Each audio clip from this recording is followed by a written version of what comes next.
Hello, everyone, and welcome to Real AI Now, a podcast about the real applications of AI in business, brought to you by Twimpulse. My name is Marc Giombetti, and I'm the Director of AI and Consulting here at Twimpulse, and I'm your host today on the podcast. This episode is going to be about AI and ESG compliance. Before I introduce our guest, I would like you to ask to subscribe to our podcast. You can do so on YouTube, Spotify, and Apple Podcasts, and the links will be in the video description below. Today, I'm very honored to welcome Alicia Buss on this podcast. Alicia, welcome. Yeah, thank you for having me. Thank you. So Alicia brings actually wears very different hats, right? On one side, she's a human rights and environmental law practitioner. She is very much focused in well-being practice. She also brings corporate social responsibility and leadership, visionary tools, and also authentic performance and leadership. She wears many, many hats, and this is why I would like to hand over to you, Alicia, for a quick introduction about who you are and what you're currently working on. Yeah, hi, everybody. First of all, thank you for having me, Marc. And Pleasure. I would like to start with the introduction you gave me. You're absolutely right. I do consider myself as a multifaceted professional. I work as an ESG specialist for WIACON as a consultant. And yeah, each of my roles aligns with a deep commitment to creating positive change, both in organizations and companies and in society in general. And as an ESG compliance specialist, my work has started within the legal departments, and I've dived into human rights and environmental law. And I've gained a comprehensive understanding of international, European, and German legal frameworks, particularly in the areas of the German Supply Chain Act, the European Regulation on Deforestation-Free Products, the Corporate Sustainability Reporting Directive, and other frameworks. And yeah, this expertise enables me to also develop and implement different regulatory standards as a project manager, for a more sustainable and equitable world. I also like to dive into corporate social responsibility and leadership, as you said, because I think it's very important to inspire businesses to lead with integrity and a strong sense of social responsibility. And yeah, my goal is to foster a future where corporate success is measured not only by financial performance, but by the impact they have on society and furthermore also on our environment. Okay, that's interesting. Thank you for that, Alicia. So some of our listeners more have a technical, let's say AI background. Alicia, can you explain us maybe on ESG start by explaining what ESG is and why it has become a crucial focus also for businesses today? Yeah, so ESG is an abbreviation, and it is 3 pillars. So you have environmental, social, and governance. And these 3 terms are, of course, different topics. And the ESG term in general is a regulation-based concept of sustainability. And you can find it in various regulations, kind of starting historically in international frameworks, and now ongoing in European regulations. So I'll give you one example. So the Corporate Sustainability Reporting Directive is a crucial topic right now because many companies are now focusing on the reporting. What are we doing in a company right now? And there's different topics, for example, transparency or also accountability in corporate practices. So that would be a governance topic.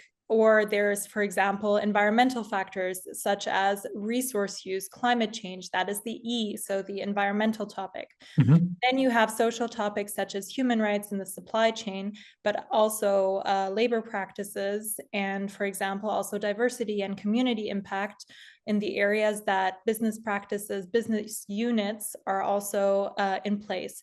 So in general, it's a holistic approach of the way businesses work, other than just the financial impact that a company has for itself or also for the society.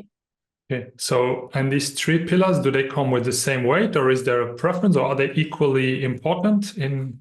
I would say it's an unspoken thing. So I would say they're equally important. And they also interact with each other, right? So if I have an environmental topic, it can be a topic that correlates with a social topic.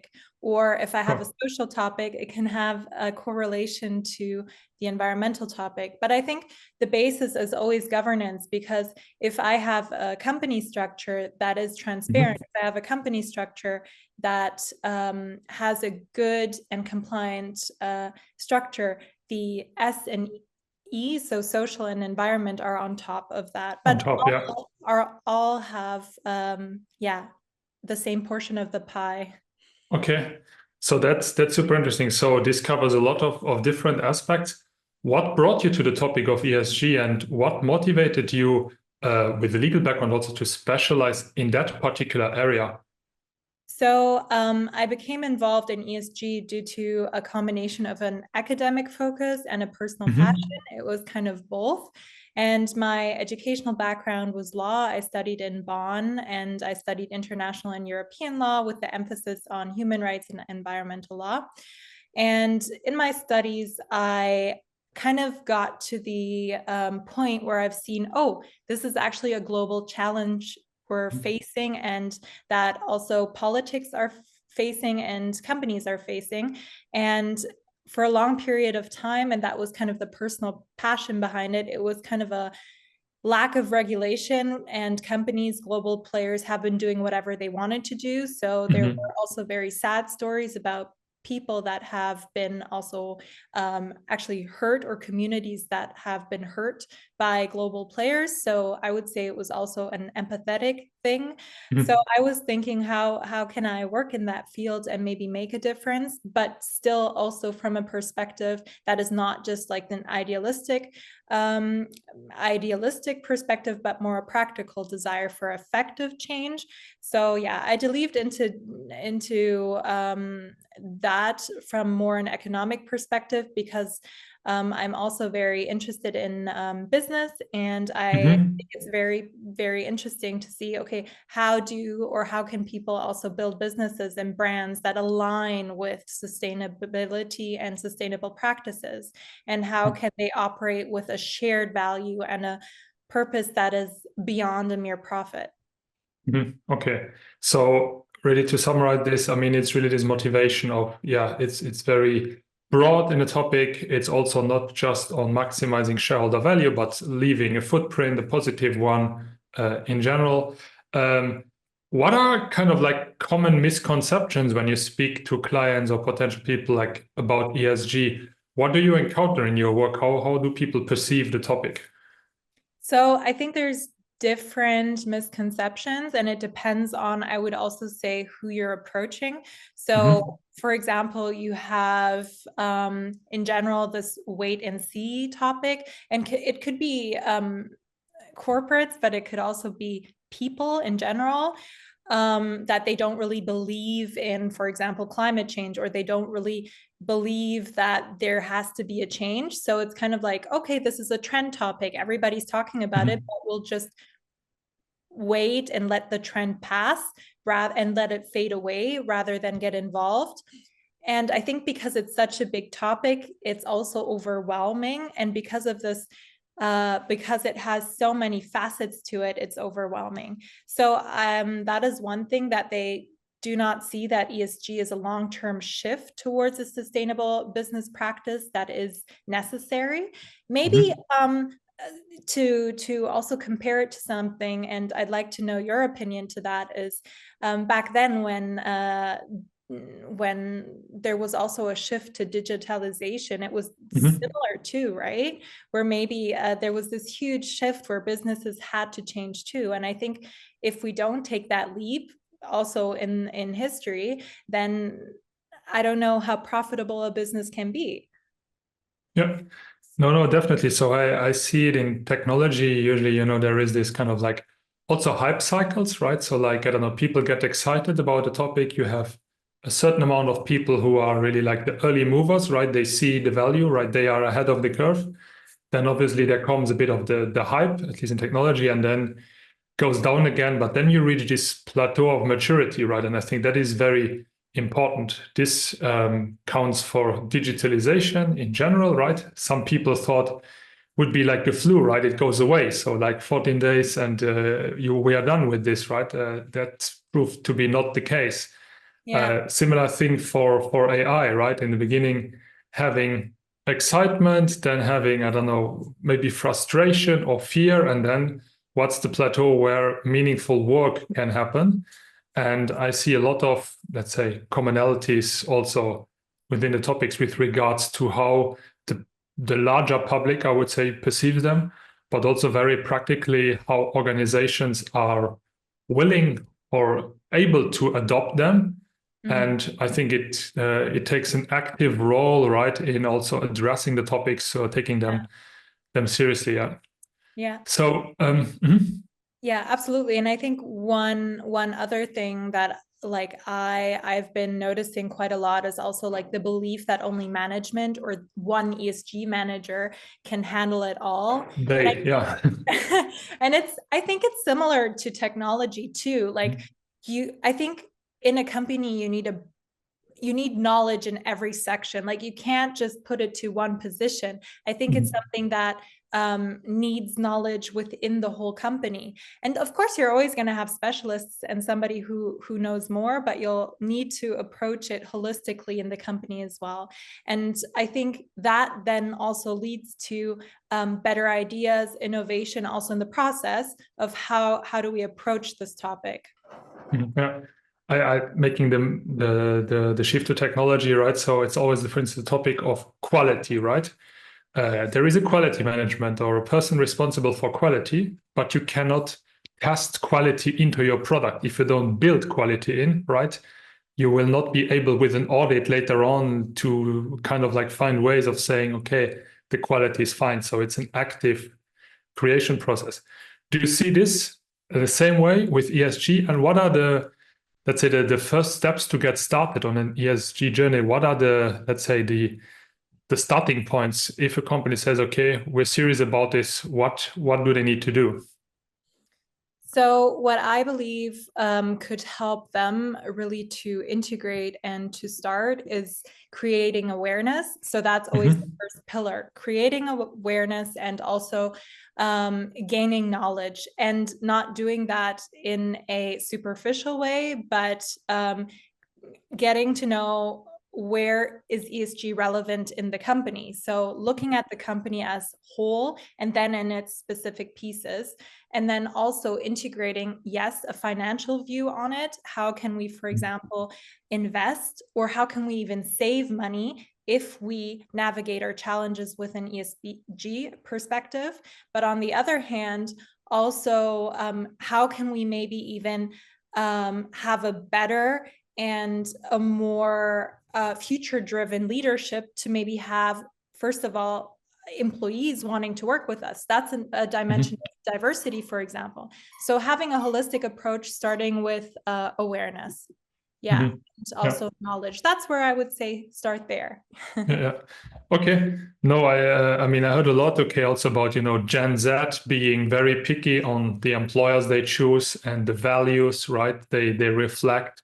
So that's what you're describing, right? So like, it's not just for the company as such, but also how it's perceived and how, if it's attractive as an employer and beyond. Absolutely. And that's the nice thing about ESG. It's not just one part of the business. It's not just the ESG manager, as I said, or a tiny part that says, let's look at the regulations that we need to fulfill, but it's finance, it's the strategy part of a business, it's marketing and communications, it's innovation of the product, it's product quality, it's technology. So it's a lot. It has so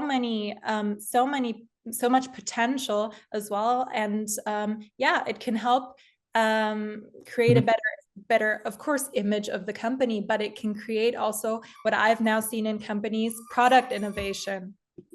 Okay, that's interesting. So on one side, follow-up question I do have is that does it work for every size of companies, right? Or does it have to be a big company, like, I don't know, stock market kind of like company, or is it like does it also work for, I don't know, the 15 people company, smaller sized ventures? Yeah, good question. So I would say it works for all. You have regulations that, of course, address specific companies. So mostly the large corporate companies and also stock companies, for example. But you also have a lot of potential for smaller businesses and for middle-sized businesses. And that's more a question of how much effort do you want to put in there. Mm-hmm. Yeah. Okay, no, that's interesting. Yeah. So now, I mean, the topic of this podcast is what is called Real AI Now, right? Artificial intelligence plays an important role also in with regard to ESG. How can AI, or what is the role of AI, and how can it contribute in achieving ESG goals? And maybe can you provide a couple of examples you have seen in the past how this positive impact can be driven by technology? Yeah, so how can AI contribute to that? I would say that in general, one of the key contributions is for example, data collection and management. Mm-hmm. Yeah. And that AI can then automate the process of collection because it's a vast amount of data and you have it from various sources. And to ensure that data, to collect that data, and maybe even at some point identify patterns, identify trends, or even using AI to support the regulatory requirements can be part of that. So my question for you is, have you seen examples how AI, or can you tell me about examples how AI could also effectively help contribute to data collection and also data analysis? Yeah. So I think you already picked on one important point, is like the ability to analyze vast amounts of data, right? Also in unstructured form. So these are usually text documents, PDFs, etc. So a lot of reports, maybe internal data. This data could be scattered across places within the company. Some of the data being publicly available data, right? And I think it's not just a one-time thing, right? But you want to do that over the course of time, right? Maybe at different points in time to see if you have progress. So there's different methodologies to also analyze this data, right? From natural language processing technologies in semantic understanding of documents, right? And then out of that deriving metrics, which then again end up in reports, in dashboards. So I think that is really the monitoring and reporting side of it, which I think is very, very key. And then looking beyond, it's not just that, but it's also predictive analytics, right? So basically on what we have, where do we see, based on historical data, are there any trends which are, let's say, possible to forecast? This helps companies, to play through scenarios, right? Anticipate potential, may it either be issues they run into, or will they achieve the targets? Are they realistic? And not a person has to manually do that, but really you have the possibility to do that over and over again with technology support, because it's partially repetitive work, right? And it's very, let's say, possible to lose kind of like the needle in the haystack, right? So that I see very much one possibility of using tech to. And I have actually one question to that, because I've been thinking about this quite a lot.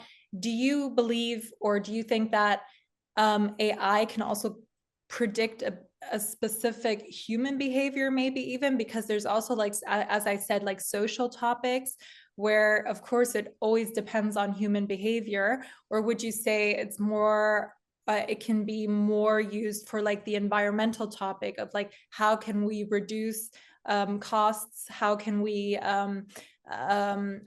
our environmental strategies also help us, for example, save specific resources? Do you think both is possible in a way? So also, as I said, human behavior and human-driven behavior and other aspects that are more of math, like a math background and Yeah. a physics background. That's kind of what I'm thinking about right now. Yeah, so definitely. So I think modeling human behavior on one side is very hard, right? Because it's like a kind of chaotic system, right? You can do it.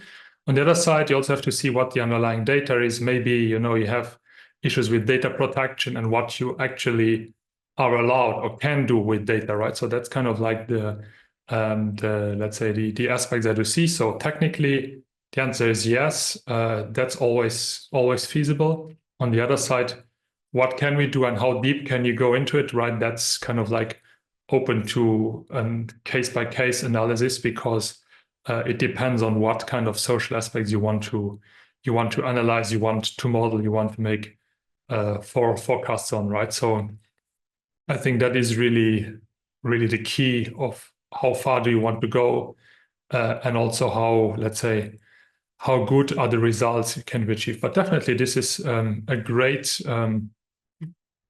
potential where technology and AI in particular can really help. Yeah. Yeah. Where do you see kind of like the appetite with clients also in using technology? Is it becoming more and more a necessity? Are they with the, let's say, the back against the wall, or is there really like some potential for, like improving different paths? Like what is your take on the appetite for technology across industry you see? Yeah. So I would say relating to ESG, one of the main topics is also, as I said, like the data collection and also bringing different parts of business together. So having different, of course, also people that are responsible for different topics, and then having it all put together. So that is one area. Then we have so many regulations, also maybe understanding the frameworks, understanding the data, understanding the due diligence that you have to comply to, and then understanding how maybe there's also parallels or similarities, so that you don't do double the work, but rather having using all the frameworks that you have, understanding them comprehensively, putting them together as one, to then again at some point, of course, fulfilling all the regulations, but not having to do more work than necessary. Yeah. And that's kind of also in quotation marks, I think that's the reason why a lot of companies are also upset, because it's like, there's so many regulations. What can I do? Oh my God, that's so much work. We don't even have enough employees to do that. But I think it's also a systematic approach. We need a system that helps to simplify. And I think that's where AI can really help simplify, help finding help finding a system if companies don't have one yet. Yeah. Okay, so that's basically on the, let's say, solution side. So where all their technology is a help, or AI is helping basically addressing all those needs. Now, on the other side, critics say, okay, AI is also, or let's say digitalization is in general a very energy hungry industry, right? So like the need for, electricity in particular and data centers is growing, right, by exactly these demands. So there's also certain challenges posed or created by AI for exactly these companies you're working with. So can you say a couple of words about the AI, the challenges posed by AI? For sure. I think one of what you just mentioned is one of the biggest problems is, of course, the data centers and the energy consumption. So yeah, they require a lot of power. They require a lot of water as well. So therefore, you have also a huge contribution to carbon emissions and environmental degradation. You have yeah, and it's growing. I don't know what the process or where we are at now, but we have so many different also AI solutions that are used every day. So therefore, especially those two areas have been a huge problem. And I haven't found a solution that can help contribute to that yet until we talked actually, and you told me that you also have a solution for also improving data centers and the energy consumption. Maybe you can tell us about that, Marc. Sure, definitely. So that's exactly one of the, let's say, the points we saw while working with some data centers in the past, right? Many of them, energy hungry, right? So like water hungry, some of them, then raising energy prices, right? So there's really kind of like a need for taking action. But many of these data centers, they have been built, they are around, they have their equipment. The question we asked is like, is that equipment always ideally configured so that with whatever you have, you can get out the best out of your data center? And by the best, I mean the least energy consumption for the service you want to run, right? And exactly finding a data-driven way of optimizing the energy consumption of these machines, we have developed an approach, a software-defined approach in exactly identifying bottlenecks and also monitoring them over time, right? So many data centers we spoke with, they set up the data center, the air conditioning, everything, and then it just runs. But the world around, maybe now it's sunny and in winter there's half a meter of snow, right? The temperature in the surroundings differs, right? Sometimes they can use the cold air for cooling from outside, sometimes not, right? And to find a systematic way of doing that, I think technology can clearly help also in regulating these environments, temperature, humidity, etc., thus leaving a clean footprint. So that's, for those interested, on twoimpulse.com, there's a case study also on EcoTuner, that's the product, where we exactly describe how we're doing that, right? So it's really kind of like data-driven approaches on supporting this ESG goals, right? But without, I don't know, now doing too much deep dives on EcoTuner and the energy consumption, what about kind of like other aspects? I was thinking of something like, what about, you mentioned social challenges, you mentioned modeling of behavior, the topic of bias comes up, right? Yeah. What? Absolutely. So there's one of the most talked about and now also one very great challenge that even universities looked into. So social challenge and social bias. So using AI can have the challenge of an opinion. So depending on who, of course, also programmed it and who has been behind it, there can always be a bias.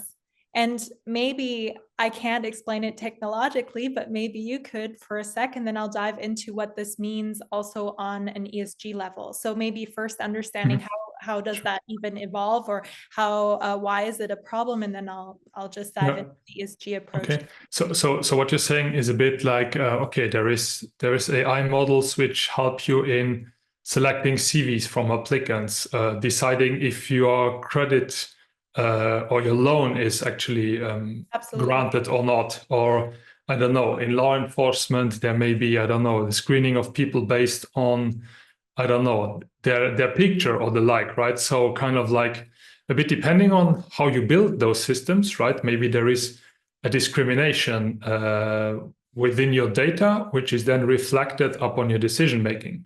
So for instance, if you always, or people who got the job, right, always went to or didn't go to that school, right? If you see an applicant coming from that school, it may be the model will reject it because in the past it saw that people from that school were rejected, even though that's unfair.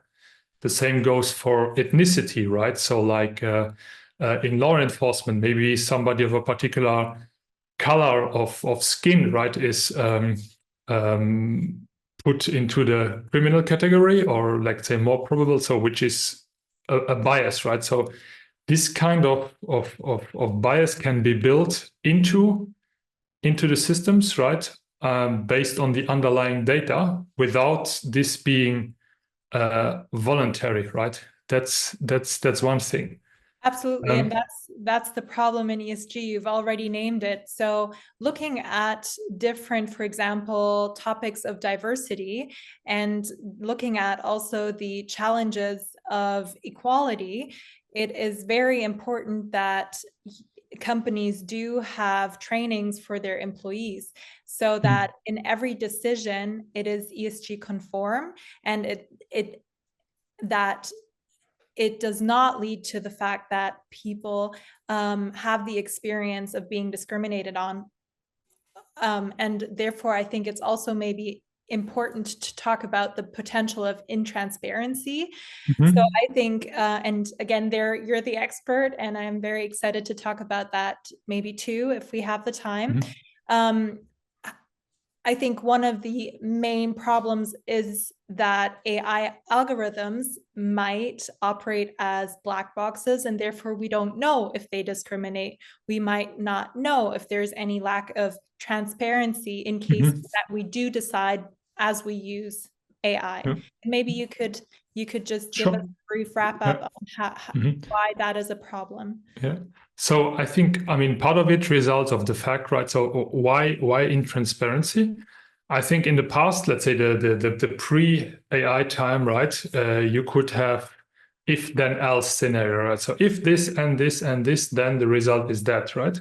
With the emergence of deep learning and neural networks, that's just technically not possible from the way these models are built, right? So it's kind of like not by default understandable why a certain system came to a conclusion. It's somehow inherently in the data it was trained and in the method, but you can't really tell. So this doesn't satisfy regulators, right? And you can probably dig deeper into this because you will have to explain to a regulator, why did you take this decision or that decision, or where is a potential bias coming from? So there's a lot of research also on the explainability of AI models, right? To exactly kind of like get back or the decision or the reasoning how the system came to the particular conclusion, because it's very valuable for, on one side, understanding or let's say improving transparency, but also giving higher, let's say, trust or belief that those systems work correctly if they can tell you that, okay, this is the way how I came to the decision that we cannot grant you this loan, for instance, right? So I think this is very key, and the intersection of, let's say, AI and governance here is quite, I think it's a two-edged sword, right? Really like finding the right thing, but it's very, very interesting, I would say, in getting back this explainability. And that's something also we're actively working on explainable AI and how to make sure that the systems which are built also gain the trust from the users and from the regulators, so that you know, okay, this is the rules and we are transparent and can also show it. Yeah. Absolutely. Yeah. Thank you for giving us an insight on that too. Yeah. So the let's say the governance topic is of course one. We spoke about social challenges and biases already. You mentioned a lot training peoples and better understanding these boundaries and addressing transparency. So companies, how can they effectively mitigate the risks associated with using AI in their ESG journey? What do you tell clients? What are the steps to follow to, or maybe you can explain like an approach how to do that, how to address the topics we spoke about. So I have a couple. One of them is considering ethical and regulations. So ethical approaches, and regulatory approaches. So really looking into which rules are there and which rules do we have to comply to. That is the first thing. So compliance and legal, if there's a department, should look into that. And then creating workshops, trainings for employees to equip them with necessary skills and also knowledge about the AI technologies and how to implement AI in their daily business. And the other thing is to monitor the AI outcomes. So not just to use and then leave it to that. But in cases where it might be difficult to monitor that and validate that. Another thing is also to engage in ongoing processes of evaluation. So always checking, talking about it, discussing it, having a feedback mechanism if something doesn't work out, or if there's a risk, or if there's a potential need for remedy. So also having a remedy plan, knowing if something happened, a risk does happen, what do we do then? And also communicating that. And also finally informing the stakeholders, the employees in cases of potential risk. So always having communication channels where, there's always a possibility to talk about what is going on, what is happening, if necessary. Okay. So I understand it's very heavy on education and training and awareness. Yes. And this is also something you, with the team from WIACON, you can help clients set up, right? Getting started in exactly those. What are the, let's say, the crucial elements in training? What would a first training and awareness training look like? How do you tailor that to a particular client? So I think it's, first of all, very important to see what does the client need. So what are they starting off with? And if we look at the potential case of, for example, using AI for ESG, we would, of course, first of all, map what are the environmental topics that are relevant for the company. Specifically, of course, also the regulations that need to be addressed, the same then for social and for governance. And then for the next parts of the educational topics, when we've mapped that, we create tailored workshops and also trainings to create awareness, but also to educate on those topics so that the departments that need to address these topics have the knowledge they need to work with that knowledge. Yeah. And finally, of course, we're always there to also consult in cases if needed. Okay. Maybe you can share a couple of, I don't know, pitfalls or things to avoid. What do you look for in the start of such a journey? What are common, we spoke about misconceptions before, but what are kind of like pitfalls you can fall into as a company, the ones to avoid? That's a good question. Now I have to quickly think about that. So I think overestimating oneself. So just doing how you feel in a way. So I think that's one of the things, to not overestimate yourself, but to really, have knowledge about it. Then to include all the relevant stakeholders, that's very important. And also what I've talked about quite a bit, communication is key. You have to communicate holistically again with everybody that is necessarily involved. And and finally, really looking into the regulations, understanding the regulations, because it's always important to apply and to comply with the rules that have been set internationally on European level, if you are in the European Union, or interact with the European Union and the national laws, of course. Yeah. So do you see that ESG in a company can only work top down, so with the buy-in of the C-level execs who know, compliance, these are the things we need to look care of, and then scattered across the organization? Or do you see also that the topic, the emergence of a topic goes actually bottom up, from different teams or, people in the organization who see the need or the value to do that and bring that up to their leadership? I think it's a good question. I think it depends. I think it's also a psychological thing. So what I've been noticing, whether in projects, as I've been working as a project manager, or also in reading, or in doing my research, wherever in university, wherever I've looked, it's a psychological thing. You will not always have companies that on a C-level embrace ESG, but say, okay, that's again costs for the company. And then you have maybe from the bottom up people striving for that topic.